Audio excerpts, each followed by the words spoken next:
أعوذ بالله من الشيطان الرجيم. بسم الله الرحمن الرحيم. وما لي لا أعبد الذي فطرني وإليه ترجعون. أأتخذ من دونه آلهة إن يردني الرحمن بضر لا تغن عني شفاعتهم شيئا ولا ينقذون. إني إذا لفي ضلال مبين. إني آمنت بربكم فاسمعون. قيل ادخل الجنة قال يا ليت قومي يعلمون. بما غفر لي ربي وجعلني من المكرمين. صدق اللہ العظیم. گفتگو ہماری یہ چل رہی تھی کہ حبیب نجار جو شہر کے کنارے پر رہ رہے تھے، ان کو پتہ چلا کہ ان رسولوں کے ساتھ بستی والے الجھ رہے ہیں اور ان کو در پہ آزار ہے، تکلیف پہنچانے کے در پہ ہے. بعض روایات میں حضرت قتادہ فرماتے ہیں کہ یہ حبیب نجار غار کے اندر اللہ کی عبادت کر رہے تھے. ان رسولوں کی بات ان کو پہنچی تو دوڑتے ہوئے آئے اور اپنے ایمان کا اظہار کیا. فرمایا اتبعوا المرسلین، رسولوں کا کہنا مانو. اتبعوا من لا يسألكم اجرا، ان کا اتباع کرو جو تم سے کوئی اجرت نہیں مانگتے. جب یہ باتیں انہوں نے بتلائی تو بستی والوں نے کہا کہ وَأَنْتَ مُخَالِفٌ لِدِينِنَا، تم ہمارے دین کے مخالف ہو اور ان لوگوں کی بات ماننے والے ہو. تو آپ نے فرمایا وَمَا لِيَ لَا أَعْبُدُ الَّذِي فَطَرَنِي، میرے لیے کوئی مانع نہیں، کوئی رکاوٹ نہیں. مجھے کیا ہو گیا کہ میں عبادت نہ کروں اس ذات کی جس نے مجھے پیدا کیا ہے. وَإِلَيْهِ تُرْجَعُونَ، اور اسی کی طرف تم لوٹائے جاؤ. تفسیر فتح الرحمن کے حوالے سے بعض تفسیروں میں دیکھا کہ پیدا کیا ہے تو سب کو ہی اللہ نے پیدا کیا ہے، لیکن یہ فرما رہے کہ مجھے پیدا کیا ہے اور تم اللہ کی طرف لوٹائے جاؤ. تو اپنے بارے میں کہا کہ مجھ پر اللہ کا انعام ہے، میں کیوں اس کی عبادت نہ کروں، کون سی رکاوٹ ہے مجھ کو. تو یہ پیدا کرنے کا جو اللہ نے کام کیا ہے وہ تو سب کو ہی اس نے پیدا کیا ہے، لیکن اس میں اشارہ اس بات کی طرف ہے کہ فطرت پیدا کرنا یہ نعمت کا اثر ہے. بھائی اصل نعمت ہے یہ. تو اگر اللہ ہمیں پیدا نہ کرتا تو ہم دنیا میں کوئی چیز نہ دیکھتے، نہ دنیا کی چیزوں سے لذت حاصل کرتے، نہ ہمیں دنیا کا کوئی شعور ہوتا. تو یہ تو اصلی نعمت ہے. اس لیے مناسب تھا کہ نعمت کی نسبت اپنی طرف کرتے کہ مجھے پیدا کیا. اور چونکہ ان کو ڈانٹنا بھی ہے تو اب ان کے لیے ایسا لفظ لائے کہ اسی کی طرف تم کو لوٹنا ہے. لوٹنا تو ان کو بھی ہے لیکن نسبت ان کی طرف کی تاکہ ڈانٹ کھلائے کہ اسی کی طرف جانے پھر اس کی عبادت تم کیوں نہیں کرتے، تمہیں کون سی پریشانی ہے. دوسری بات یہ ہے کہ میری جانب سے تو کوئی رکاوٹ نہیں ہے، اللہ تعالیٰ کی عبادت کے لیے میری جانب تو کوئی رکاوٹ نہیں، اور جو معبود ہے جس کی عبادت کرنا ہے اس میں بھی کوئی رکاوٹ نہیں، اس لیے کہ وہ تو بہت زیادہ محسن ہے، اس میں کوئی پوشیدگی نہیں ہے۔ اب اگر کوئی آدمی عبادت سے رک رہا ہے اللہ کی عبادت سے تو وہ اس کا قصور ہے،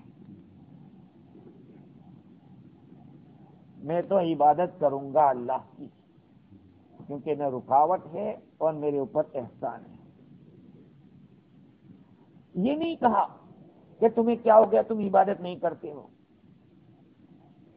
اس لیے یہاں پہ ایک بہت بڑی بات معلوم ہوئی کہ آدمی اپنے کو سنائے پہلے۔ ایک آدمی بیان کرنے یوں کہے کہ تم ایسا کرتے ہو، تم ایسا کرتے ہو، اور ایک آدمی یوں کہے کہ یار ہمیں اس طرح سے کرنا چاہیے، ہمارے اندر یہ بات آ گئی ہے، تو پھر کیا ہوگا؟ اس کا اثر ہوگا۔ اگر یوں کہیں گے کہ تم ایسا کرتے ہو، میں ایک جگہ انگلینڈ کے اندر نماز پڑھنے گیا جمعہ کی، تو جمعہ کے خطبے میں کہا خطیب صاحب نے ایھا الغافلون، ایک غفلت میں پڑے ہوئے لوگوں۔ میں سوچنے پڑ گیا کہ اللہ کے نبی نے کسی خطبے میں یا معاشر الشباب تو فرمایا کہ نوجوانوں، ایھا الناس، اے لوگوں، لیکن اس طرح کا لفظ نہیں بنتا ہے۔ ہمیشہ دعوت کا کام کرنے والا چاہے وہ تقریر کرتا ہو، چاہے دعوت کا کام ایسے ہی کرتا ہو، اس کو وہ انداز اختیار کرنا پڑے گا کہ جس سے سامنے والا مانوس ہو جائے۔ ایسا لفظ استعمال نہ کیا جائے جس سے دونوں میں دوری بڑھے، جس سے ڈیوائڈ ہوتا ہو، ایک دوسرے کو الگ بتلایا جا رہا ہو۔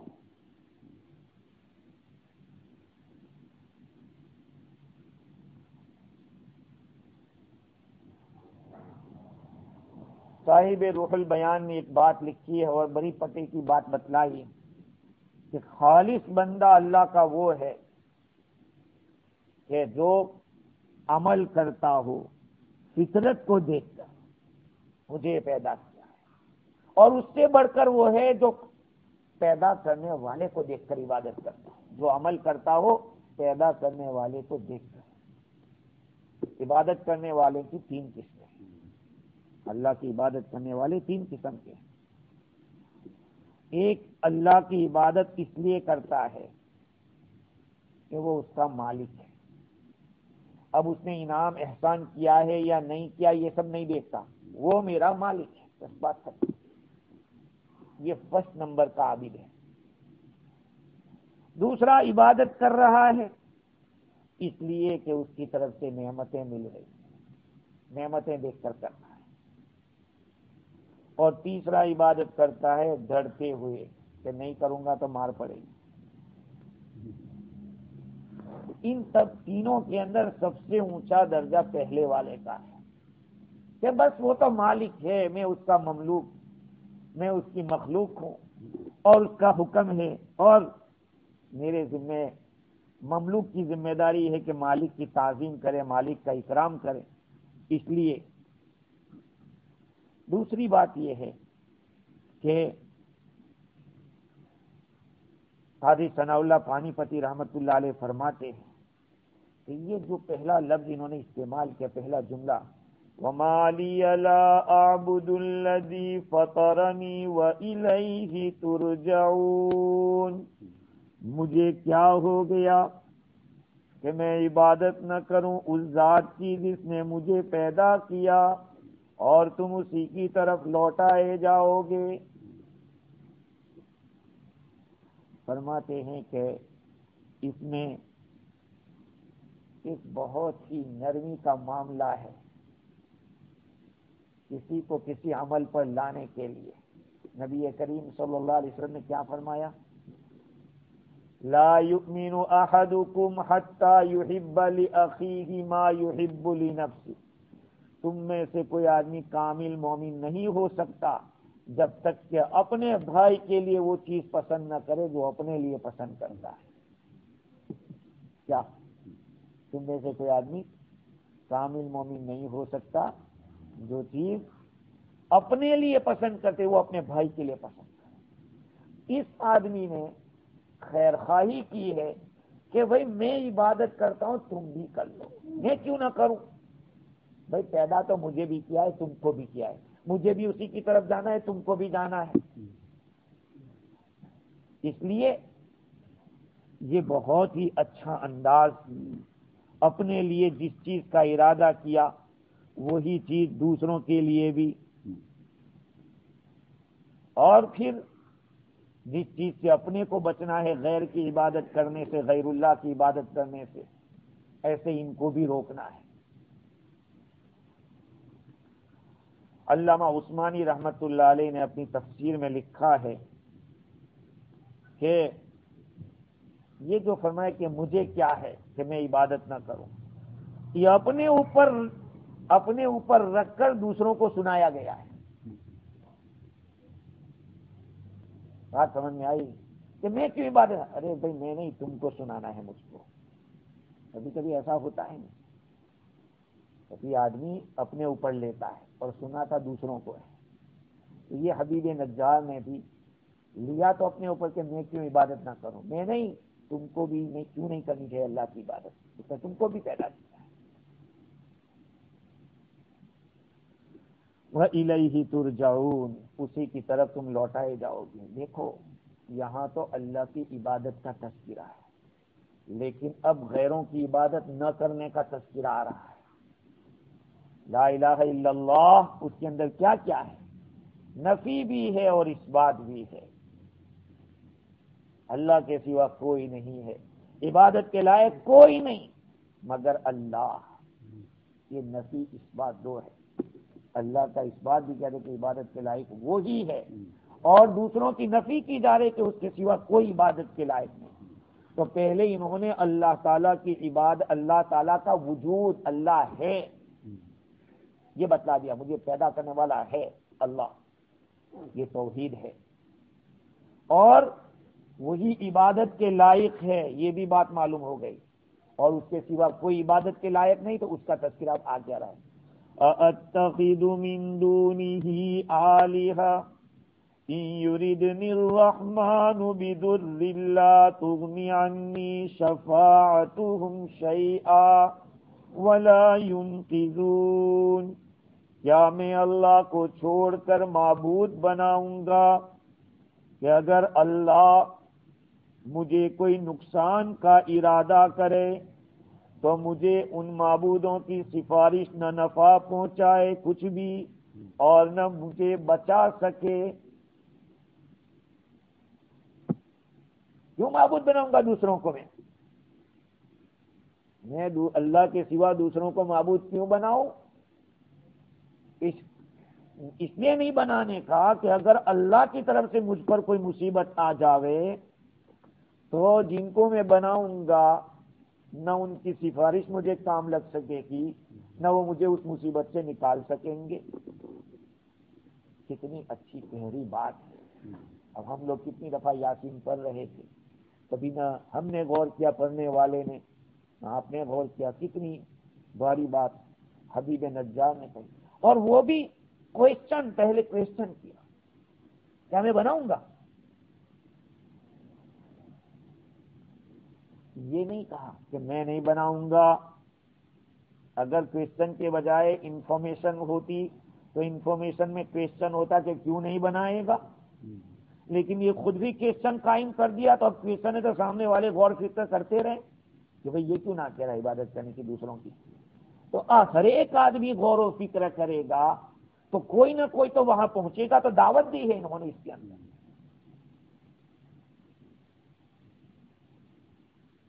اچھا، ایک بات اور یہ ہے کہ حبیب نجار نے اپنے آپ کو مومن کہہ دیا ہے کہ میں تو ایمان لا چکا ہوں۔ اصل میں اشارہ یہ ہے، کہنا یہ ہے کہ فقہاء کرام نے لکھا ہے کہ کسی کو اگر رغبت دلانی ہو، کسی نیک کام کے اوپر ابھارنا ہو، تو اپنی کسی خوبی کا اظہار کر دینا جائز نہیں بلکہ اولا ہے۔ ایک آدمی لوگوں کو نیکی طرف لانا چاہتا ہے، ارے بھائی تہجد پڑھو یار، بہت فائدہ ہے، میں نے یہ پڑھی تو مجھے یہ فائدہ ہو گیا۔ اب پڑھنی کہنا نہیں ہے، لیکن سامنے والے کو لانا ہے۔ تو اگر کسی کو کار خیر کی دعوت دینی ہو، کسی اچھے کام کے اوپر ابھرنا ہو، تو اگر کوئی آدمی اپنے عمل کا اظہار کرے تو یہ جائز بلکہ اولا ہے۔ ایسے اپنے اعمال کو، جو نیک اعمال ہے، اس کو چھپانا چاہیے، لیکن کوئی مقصد ہو تو ایسے موقع پر اس کو اوپن کر سکتے ہیں، یہ بات بھی معلوم ہے۔ اب دو باتیں ہو گئی، اوپر اللہ کی توحید کا اس بات ہوا اور نیچے غیر اللہ کی نفی ہو گئی۔ امام راضی رحمت اللہ علیہ فرماتے کہ توحید تام ہوتی ہے اسی سے، نفی اور اس بات سے۔ توحید کس کا نام ہے؟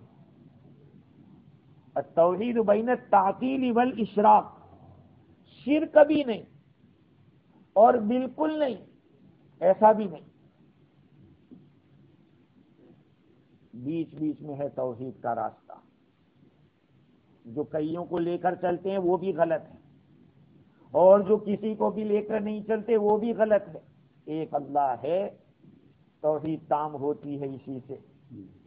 ہاں، اس لیے جہاں اللہ کو ماننا ہے وہاں غیر اللہ کی نفی بھی کرنا ہے، غیر اللہ کی نفی بھی کرنا ہے۔ اور یہ جب نفی ہوتی ہے نا تب وار چلتا ہے۔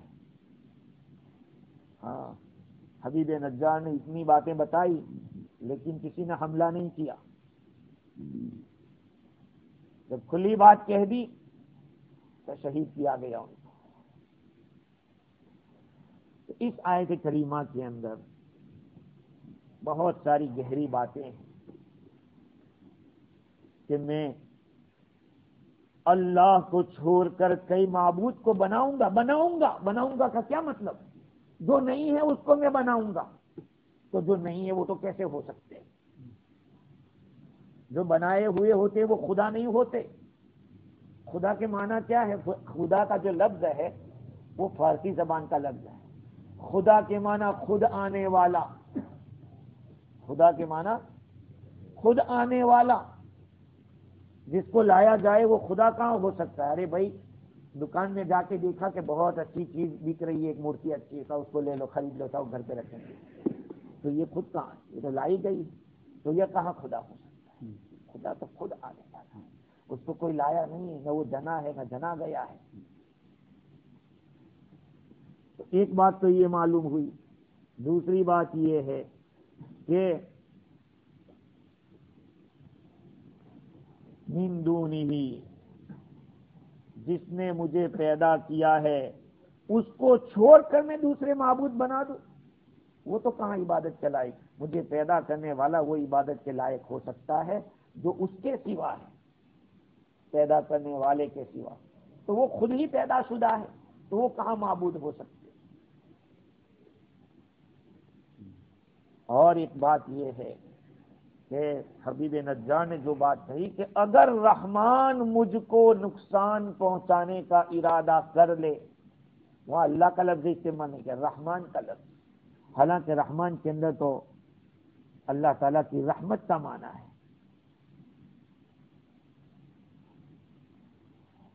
پھر بھی رحمان کا لفظ لائے اس لیے کہ رحمان کے اندر شفقت کا معنی ہے، رحمت کا معنی ہے۔ پھر بھی اگر وہ مجھے نقصان پہنچانے کا ارادہ کر لے تو یہ جن چیزوں کی عبادت کی جا رہی ہے خدا کو چھوڑ کر، نہ وہ سفارش کر سکتے ہیں نہ بتا سکتے ہیں۔ دیکھو دنیا کا ایک دستور ہے، اگر کسی کو کسی کی طرف سے کچھ ڈیمیج کیا جاتا ہے یا کسی کو نقصان پہنچایا جاتا ہے تو اس کو روکنے کا ایک طریقہ تو یہ ہے کہ اس کو سمجھائے اور سفارش کرے کہ بھئی ایسا مت کرو، سمجھ جاؤ اچھا نہیں. اور اگر پھر بھی وہ نہیں مانتا تو پھر دفاع کا لفظ آتا ہے. یہاں دونوں طریقے بتلا دیے کہ اگر خدا میرے اوپر کوئی مصیبت لا دے تو نہ یہ مجھے بچانے کی سفارش کریں گے اللہ کو، اور نہ یہ خود مجھے بچا سکیں گے. تو پھر اس کی عبادت کرنے کا کیا فائدہ؟ یہ بات ہے. اور یہ یقینی بات ہے کہ اللہ کی ذات ہی مشکل کشا ہے، پریشانی میں وہی کام آتی ہے. میں بھی آ رہا تھا نماز پڑھنے کے تو میں نے کتاب میں ایک قصہ دیکھا، بیہقی کے حوالے سے لکھا ہے، جس کو مجالس سینا اور زواجر نے نقل کیا. ایک کافر بادشاہ تھا، وہ بہت زیادہ ظلم کرتا تھا مسلمانوں پر، جہاں کہیں موقع لگا مسلمانوں کو قتل و غارت کرتا رہتا تھا. ایک مرتبہ جب مسلمانوں نے اس پر حملہ کیا اور اس کے اوپر غلبہ پا لیا تو مشورہ کیا، اس کو پکڑ لیا. صاحب اس کے ساتھ کیا کیا جائے؟ سب نے یہ مشورہ دیا کہ اس کو ایک ہانڈی کے اندر بند کر دو اور پیک کر دو، اور پھر نیچے آگ جلاؤ تاکہ اس کو بھی سمجھ میں آ جائے. جو آج تک اس نے لوگوں کو ستایا ہے تو اچھی طرح سے سزا مل جائے. یہ چنانچہ کیا گیا ایسا. اس کو پیک کر دیا اور ہانڈی کو نیچے سے آگ جلانا شروع کیا. جب اس کو آگ تپانے لگی، تارے دکھنے لگے، تو اس نے اپنے معبودوں کو پکارنا شروع کیا. جن جن بتوں کی، جن پتھروں کی وہ عبادت کرتا تھا، ایک ایک کر کے بلانے لگا. کوئی سنوائی نہیں ہو رہی تھی. بالآخر اس نے لا الہ الا اللہ کہا اور آسمان کے اوپر سر اٹھا کے کہا کہ تو ہی مجھے بچا سکتا ہے، تو میری مدد کر دے. اللہ کی طرف سے اس کی یہ مدد ہوئی کہ بارش برسی. بارش سے وہ آگ بجھ گئی اور پھر آندھی چلی تو یہ پوری ہانڈی ایسی اٹھی کہ اللہ نے اس کو ایک بستی میں پھینکا جہاں پہ رہنے والے سارے غیر مسلم تھے. لوگوں نے دیکھا کہ کوئی عجیب چیز آئی ہے. جب اس کو کھولا گیا تو دیکھا کہ اس میں ایک انسان بیٹھا ہوا. اس سے پورا ماجرا پوچھا کیا ہوا. کہا کہ یہ بات تھی اور میں اس طرح سے کرتا تھا، میرے اوپر انہوں نے غلبہ پا لیا. اب میں نے اپنے معبودوں کو ایک ایک کر کے پکارنا شروع کیا، کوئی میری مدد میں نہیں آیا. تو میں نے ان مسلمانوں ہی کا جو کلمہ لا الہ الا اللہ وہ میں نے پڑھا اور اللہ سے مدد مانگی. تو اس طرح سے آندھی ہوئی اور مجھے اس طرح سے. تو یہ پڑھ رہا تھا لا الہ الا اللہ، تو بستی کا ایک ایک فرد پڑھنے لگا لا الہ، یہاں تک کہ پوری بستی ایمان میں داخل ہو. دیکھو یہ بات ہے کہ اللہ رب العزت کی مدد آتی ہے، اللہ مدد کرتا ہے. کوئی بت نہ کوئی آپ کی مدد میں آ سکتا ہے. اسی لیے حبیب نجار نے جو بات کہی ہے وہ یقینی بات ہے. فرماتے ہیں کہ کیا میں اللہ کو چھوڑ کر معبود بناؤں گا کہ اگر اللہ مجھے نقصان پہنچانے کا ارادہ کر دے تو مجھے ان کی سفارش کچھ کام آ سکتی ہے اور نہ یہ مجھے بچا سکتے. یہ دونوں کام ان سے نہیں ہوتا. پھر اس کی عبادت کر کے کیا انی اذا لفی ضلال مبین، تب تو میں یقیناً کھلی ہوئی گمراہی میں ہوں. اگر ان حالات میں بھی غیر کی عبادت کروں گا، اللہ کو چھوڑ کر دوسرے کی عبادت کروں گا تو میں واضح گمراہی کے اندر ہوں. یہ تو سمجھ میں آنے والی بات ہے. انی آمنت بربکم فاسمعون. اب تو انہوں نے کھول کے کہہ دیا کہ میں تمہارے رب پر ایمان لے آیا ہوں، مجھ سے سن لو یہ کھلی بات. حبیب نجار نے پہلے تو اشاروں میں کہا تھا، اب تو اوپنلی کہہ دیا کہ میں تمہارے رب پر ایمان لے آیا ہوں، سن لو.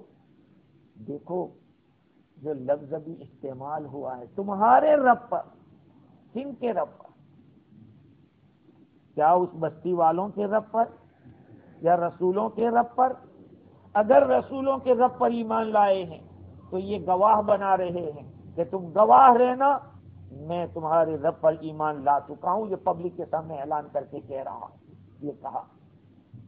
اور اگر وہاں کے رہنے والے لوگوں کو خطاب ہے کہ میں تمہارے رب پر ایمان لایا ہوں، یہ ہے، تو اس کے اندر اشارہ اس بات کی طرف ہے کہ تم لوگوں کو ایمان میں داخل ہو جانا چاہیے، اس لیے کہ وہ تمہارا ہی رب ہے۔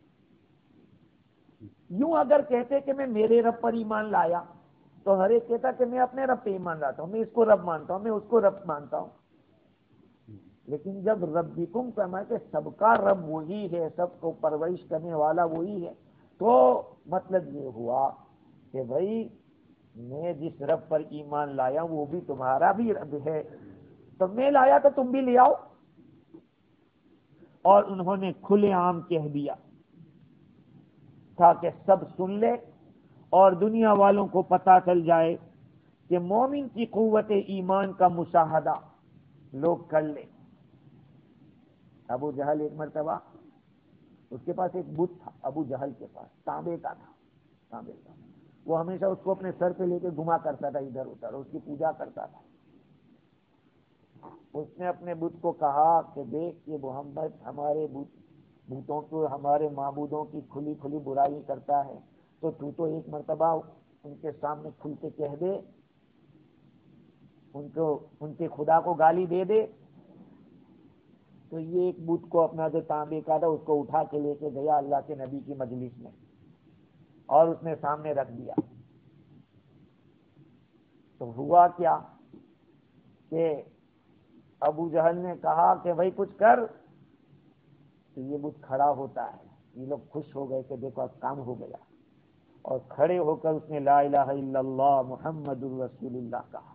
یہ بت جو اپنے فیور میں لے کر گیا تھا ابو جہل، اسی کے خلاف اس نے گواہی دے دی، اللہ کے رسول کے سامنے کہہ دیا کہ لا الہ الا اللہ محمد الرسول اللہ۔ تو بہت زیادہ شرمندہ ہوا اور بت کو لے کے اس کی جو دھلائی کی اس نے اس کے ٹکڑے ٹکڑے کر کے پھینک دیے کہ تجھے میں کس غرض سے لے گیا تھا۔ وہی بات کہ جس کو انسان نے بنایا ہے وہ کیا کام آ سکتا، وہی اللہ جس نے ہم کو بنایا ہے وہی ہمارا کارگر ہے۔ اور حضرت حبیب نجار نے اعلان کر دیا انی آمنت بربکم، میں تمہارے رب پر ایمان لا چکا ہوں، مجھ سے سن لو۔ یہ بات ہے۔ اس میں جب یہ بات وہ کہہ چکے تو پھر ان کے اوپر جو بات آئی کہ قرآن نے بعد میں یہ نہیں بتلایا کہ ان کو کیسے مارا، سیدھا یہی لفظ قرآن نے بتلا دیا قیل ادخل الجنہ، یہ حبیب نجار داخل ہو جا جنت کے اندر، سیدھا یہی لفظ۔ اس لیے مفسرین نے کئی طریقے سے بتایا کہ ان کو کیسے مارا گیا، ان کو کیسے شہید کیا گیا۔ چنانچہ امام بغوی فرماتے ہیں کہ جب وہ یوں بتلائے کہ میں تو رب اللہ تمہارے رب پر ایمان لایا ہوں، تم سن لو مجھ سے، بس یہ کھلی بات کہہ دی، پوری قوم ان کے اوپر کود پڑی اور اتنا مارا کہ ان کے بدن سے آنت وانت سب نکل گئی پیچھے کے راستے سے اور شہید کر دیا۔ ابن مسعود رضی اللہ تعالیٰ فرماتے ہیں کہ لوگوں نے پاؤں سے کچل دیا ان کو، یہاں تک کہ ان کے بدن کا سب چیزیں نکل گئی۔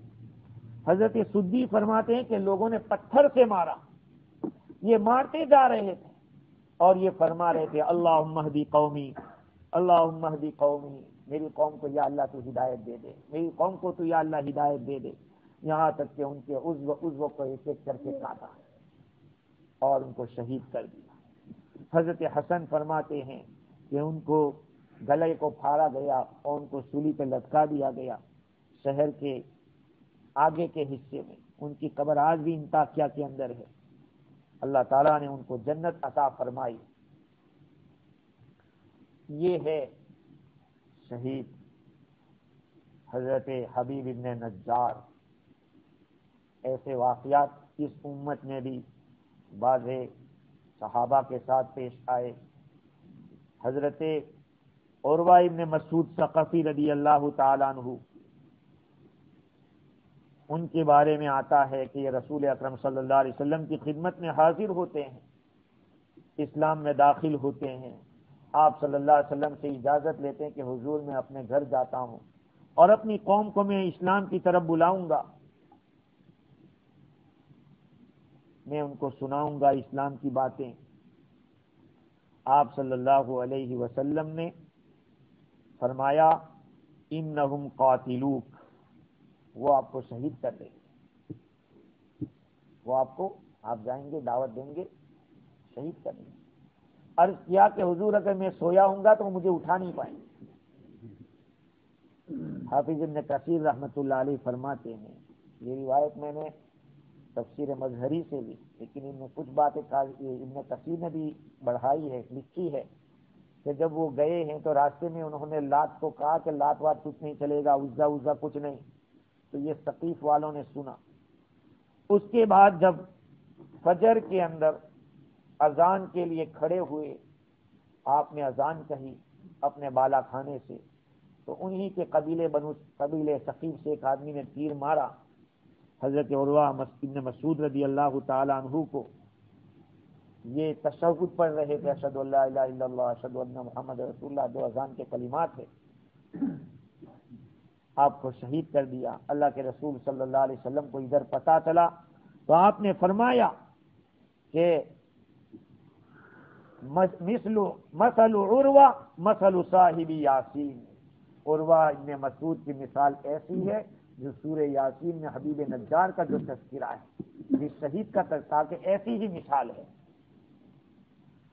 انہوں نے بھی اپنی قوم کو اللہ کی طرف بلایا تھا تو انہوں نے ان کو شہید کر دیا تھا، انہوں نے بھی اپنی قوم کو دین کی طرف بلایا۔ انہوں نے، ابن کثیر نے ایک اور واقعہ نقل کیا جس کے اندر کعب احبار رضی اللہ تعالیٰ عنہ فرماتے ہیں کہ حبیب ابن زید بن عاصم